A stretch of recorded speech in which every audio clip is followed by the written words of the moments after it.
Assalomu alaykum Koreya hayot kuzatuvchilari. Bugungi muhim eslatmamiz aynan sizlar uchun bo'ladi.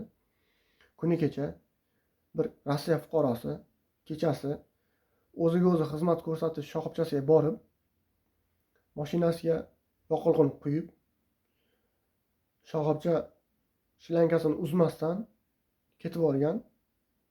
Orqasidan shoxobcha qorovuli to'xtatgandan bo'ysunmagan. Ancha yo'l yurgandan keyin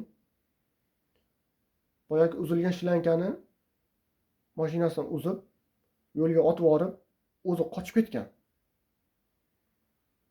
Uni ushlashgan, hech qancha vaqt o'tmasdan ushlashgan. Endi unga 4 xil statiya qo'yilyapti. Birinchidan, shoxobchaga zarar yetkazgan. Ikkinchisi,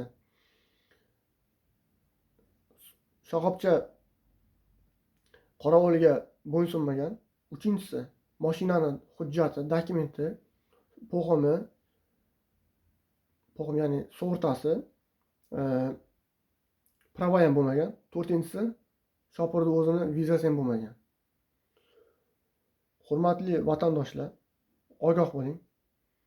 Koreyada 2025-yildan boshlab sun'iy intellekt ishga tushgan.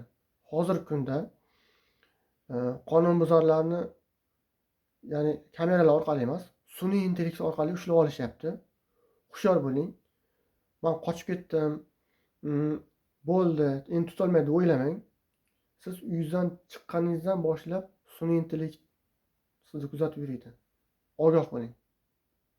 Buni nelegal mashina minib yurgan tanishlaringizga yuborib qo'ying.